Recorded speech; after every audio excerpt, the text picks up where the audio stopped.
Trung Dung xin trân trọng kính chào cô chú anh chị và các bạn.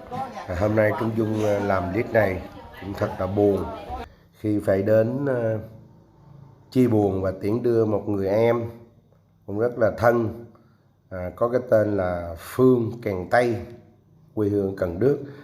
Tên của em là Nguyễn Tường Duy, tên thường gọi là Phương Kèn Tây, ở quê hương xã Tân Trạch, huyện Cần Đước, tỉnh Long An. Là một người em cũng rất là thân thương, đã từng đi làm chung với Trung Dung. Em thì chuyên thổi kèn Tây.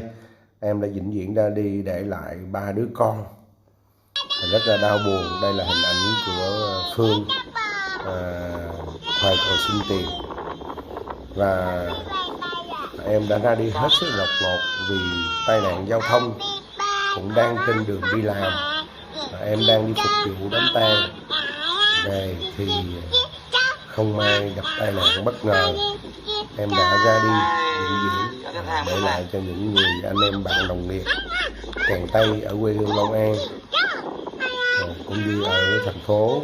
Bạn bè hay tin ai cũng hết sức là bàng hoàng, ngỡ ngàng khi vừa mới làm chung em, và trên đường về thì em lại bị tai nạn và tiễn ra đi.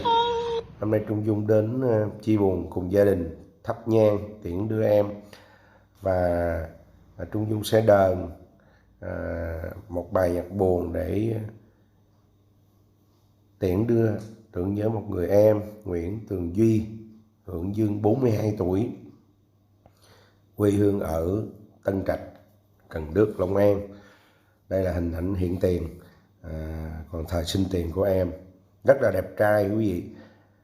Rồi mời quý vị nghe Trung Dung cùng một người anh có món đờn cò cũng rất là hay, đó là anh Văn Mười và anh Ba Sắm đờn sến.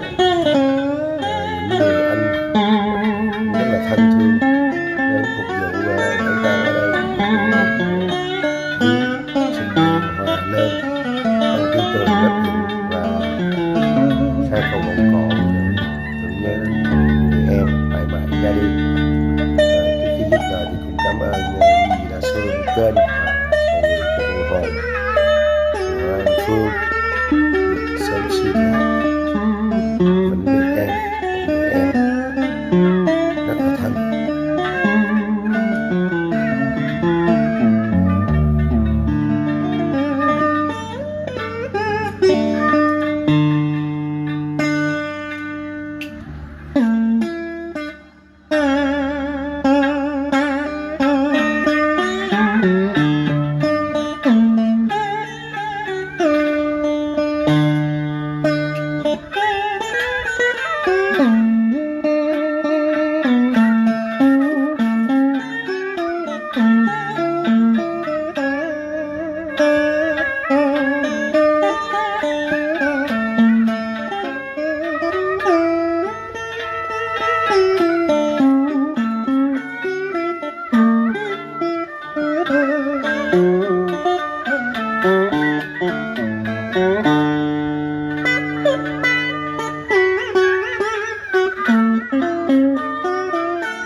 Mm-hmm.